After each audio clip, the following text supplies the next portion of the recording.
What if the reason bridges are collapsing in southern Iran right now has nothing to do with bombs falling from the sky, and everything to do with the decision Iran itself just made? For months, the American military held back from a certain kind of target. Then Iran gave them the reason they were waiting for.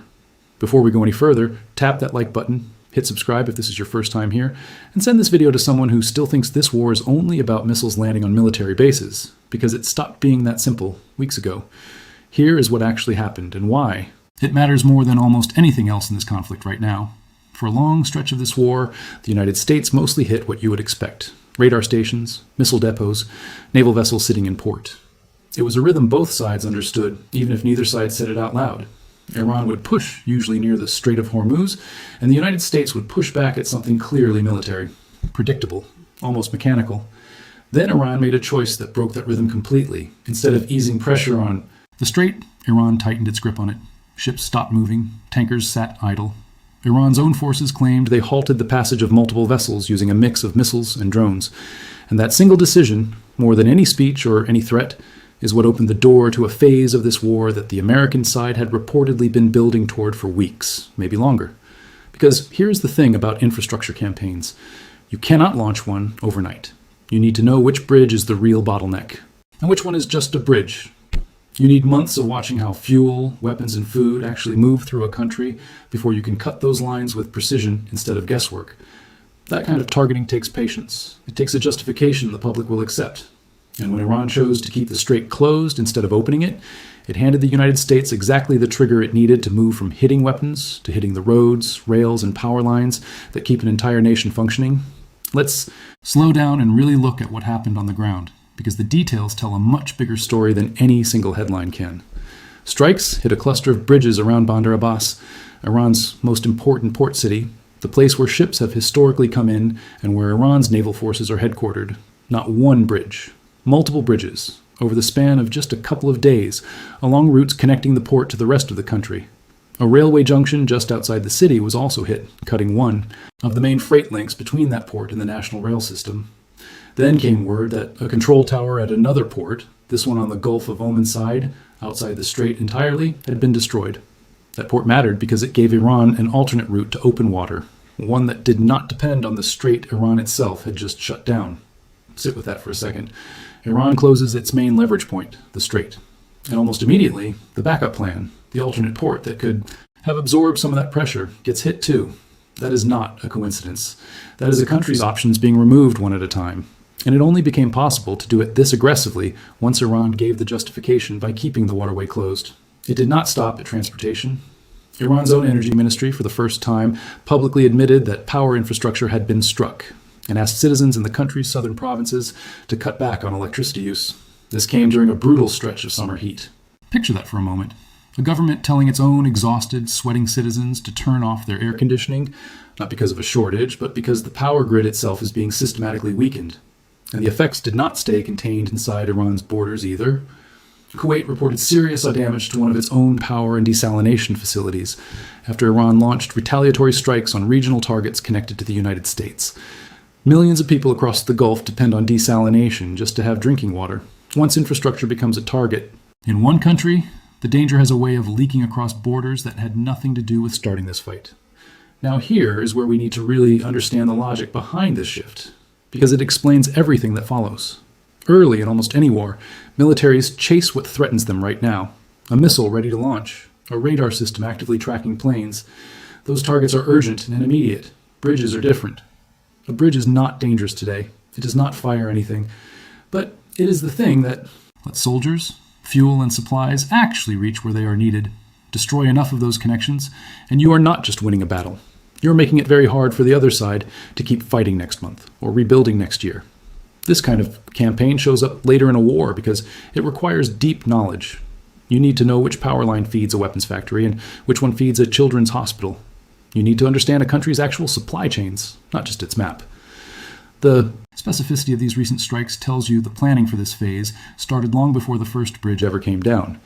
What Iran did by keeping the strait closed simply gave the campaign its opening.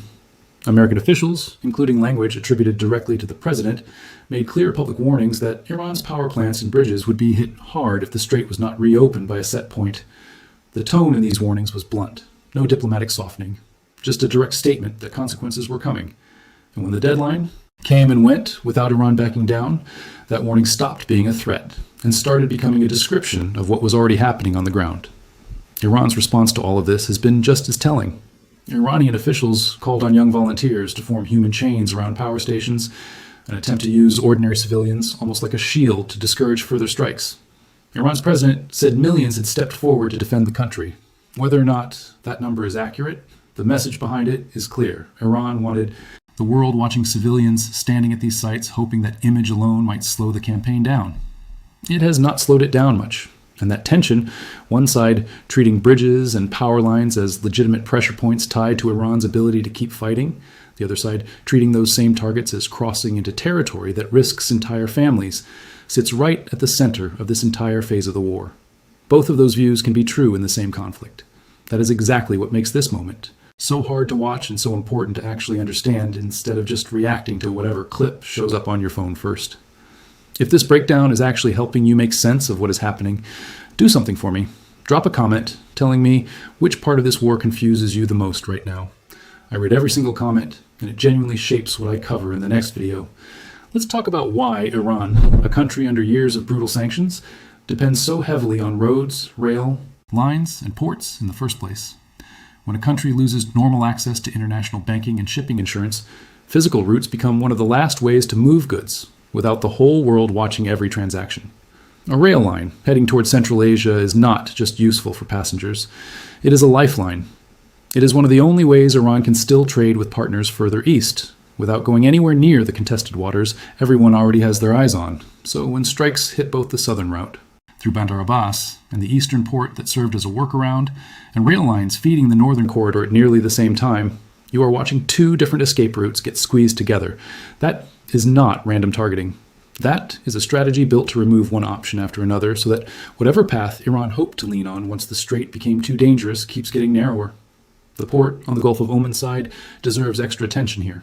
Its control tower, the structure that manages harbor traffic, was reportedly destroyed, with footage circulating that showed the structure coming down. That port mattered because it let Iran reach open ocean without going anywhere near the strait at all. It was a pressure valve. Once the tower managing that harbor goes offline, every ship trying to use that route becomes far harder to track, coordinate, or protect. Now, we have to talk honestly about the human cost, because it would be dishonest to walk through all of this like it is only a chess match on a map. People have died in these strikes. Iranian officials and state media have reported deaths and injuries connected to bridge strikes in the south. A strike on a railway bridge elsewhere in the country reportedly killed people and injured others. An earlier strike on a major bridge outside Tehran reportedly killed close to a dozen people, some of them civilians who happened to be near the structure when it was hit. In some of these incidents, residents have described transmission towers coming down and killing people standing nearby, including, according to local accounts, a mother who was shielding her child when she died. These are not abstract numbers on a strategy briefing. These are families. These are people who woke up that morning with no idea their commute, their neighborhood, or their power line was about to become part of a military campaign playing out on the world stage. It is possible, and honestly necessary, to hold two thoughts in your head at once while watching a war like this unfold. You can understand the military reasoning behind why a bridge or a power station gets chosen as a target. And you can still recognize that every one of these strikes carries weight that does not disappear once the news cycle moves to the next story.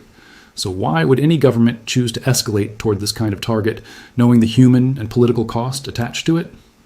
Because the message is not aimed only at soldiers. It is aimed at the people inside a government who worry about the economy staying afloat, the lights staying on, and public patience holding together. A destroyed missile depot can often be rebuilt or replaced fairly quickly if the money and materials exist somewhere. A bridge, a rail line, or a power plant takes far longer. It takes engineering resources that a country already buried under sanctions may simply not have sitting around. That is a very different kind of pressure. It does not end a war with one dramatic strike. It grinds, slowly, day after day. If you have made it this far into the video, that tells me you actually want to understand this properly instead of skimming a headline and scrolling away. So do me a favor right now, hit that subscribe button because the next shift in this war could happen at any moment. And I want you seeing it the second it does, not 3 days later after everyone else has already moved on. Let's talk about how this kind of pressure actually plays out inside a government, because it is nowhere near as simple as flipping a switch and watching a country surrender. When missiles and radar sites get hit, The internal response tends to be fairly unified. Rebuild, protect what remains, keep going.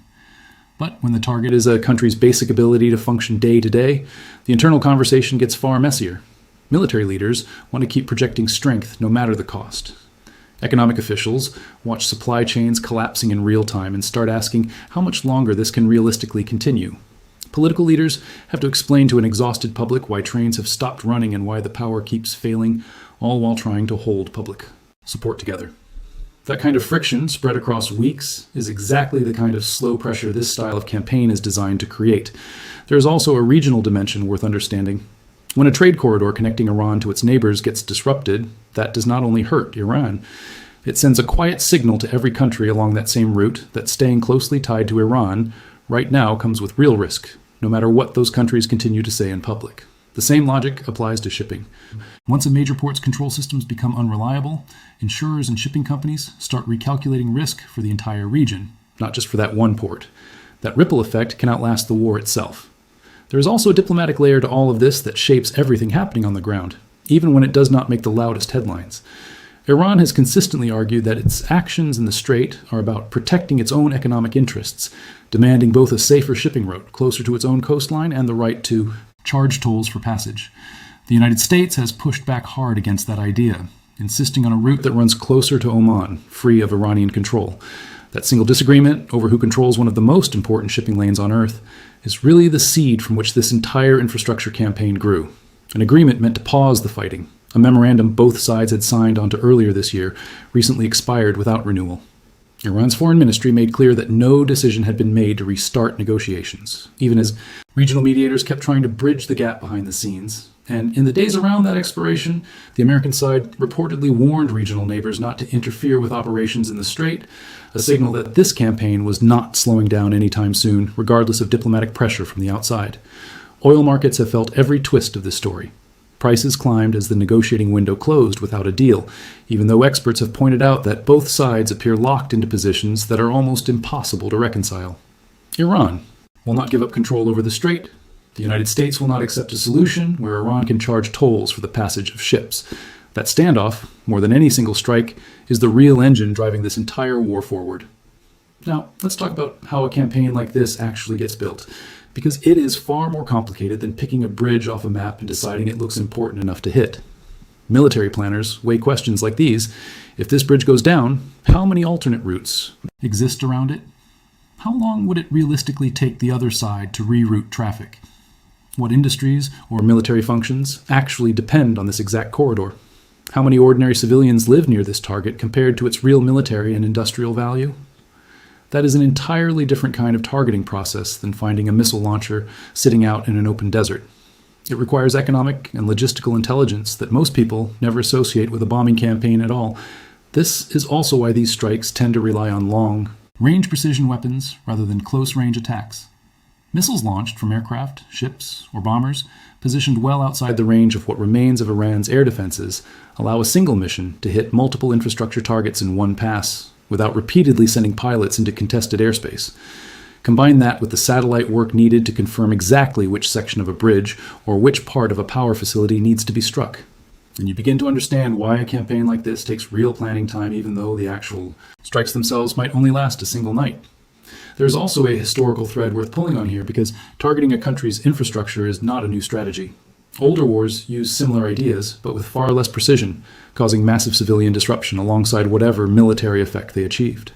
Those older campaigns often struggled to actually shift a government's decisions, because the damage did not always connect directly to anything that government's leadership personally depended on. Precision changes that equation, at least in theory.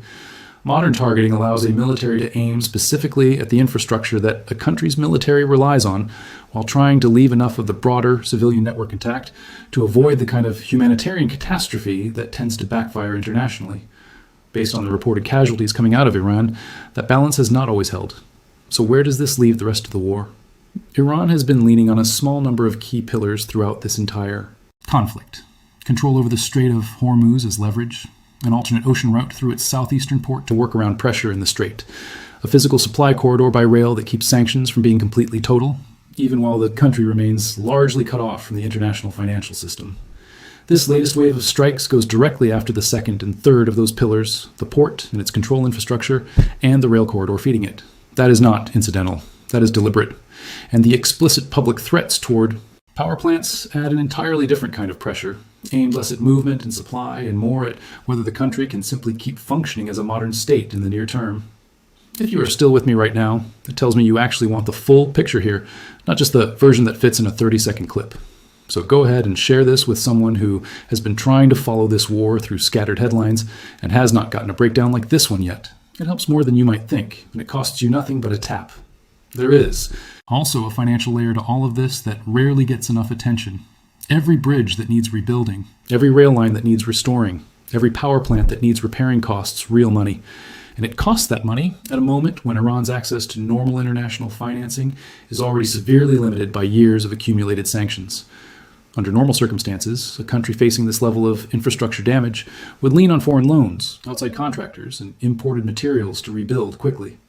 Under the current sanctions environment, most of those paths are either closed or heavily restricted, which means whatever rebuilding does happen has to be paid for using domestic resources that are already stretched thin by the cost of fighting this war on multiple fronts at once. It is also worth remembering that these effects do not disappear once the news cycle moves on. A bridge that gets hit today does not vanish from the story the moment a new headline appears. It often stays broken for months, sometimes longer, especially under the kind of resource strain Iran is currently operating under. The same is true for damaged rail lines and power stations. These are not targets with a quick recovery timeline the way a destroyed missile launcher might be. Bridges and power infrastructure take real time, real materials, and real engineering capacity to rebuild, all of which are in short supply for a country under this much economic pressure. Iran's own list of demands, reportedly shared through mediators, gives you a clear window into just how far apart both sides really are. Iran has asked for an end to attacks on its territory and its regional allies, an end to the naval blockade on its ports, the removal of American forces from around its borders, the lifting of sanctions, the unfreezing of Iranian assets abroad, and compensation for the damage this war has caused. Meanwhile, the American side has publicly floated the idea of maintaining pressure on the strait indefinitely if that is what it takes. When both sides are that far apart, an infrastructure campaign is not really a side story. It becomes the primary tool being used to try to force movement in the negotiation itself. So here's the real question worth sitting with as this war keeps developing. How much of this kind of pressure can a government actually absorb before its decisions start to change? Not the decisions it announces publicly, but the ones happening behind closed doors, where economic officials, military leaders, and political figures are all pulling in slightly different directions, because the ground underneath the entire country keeps shifting. History suggests the answer is rarely one dramatic moment. It tends to be an accumulation. A slow, uncomfortable buildup of strain that eventually reaches a breaking point that looks sudden from the outside, but was actually forming for a long time beneath the surface.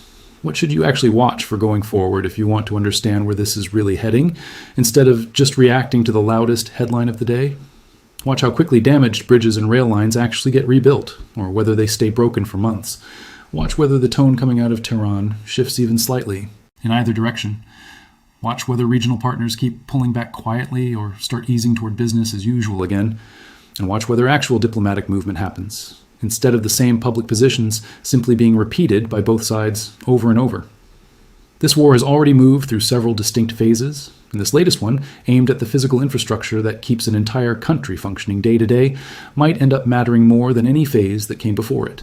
Not because a collapsing bridge makes for more dramatic footage than a missile strike, because it usually does not, but because this kind of pressure goes after something far harder to replace than a weapon. It goes after a government's basic ability to keep its own country running, to keep trade moving, to keep the lights on, and to keep its own people patient enough to endure whatever comes next. And the strange part, the part that makes this moment worth remembering, is that none of this would have been possible without Iran's own decision to keep the strait closed, instead of reopening it. That single choice is what gave the American military the justification it had reportedly been waiting for, the trigger that turned months of quiet planning into an active campaign against the roads, rails, and power lines that an entire nation depends on. Iran finally did the one thing that unlocked a phase of this war it may not be able to undo quickly, no matter what happens next at the negotiating table. What do you think actually happens from here? Does this kind of pressure on bridges, rail lines, and power plants genuinely change the calculation inside Iran, Or does the country simply absorb this phase the same way it has absorbed nearly everything else in this war so far? Tell me what you think in the comments, because I read every single response, and it genuinely shapes what I cover in the next breakdown. Before you go, if this video actually helped you understand what is happening underneath the headlines, hit subscribe so you do not miss the next one. This story is still moving fast. Oil prices are still reacting, mediators are still working the phones, and the next major shift could happen at any moment. I want you seeing it the second it happens, not days later, once everyone else has already moved on to the next thing.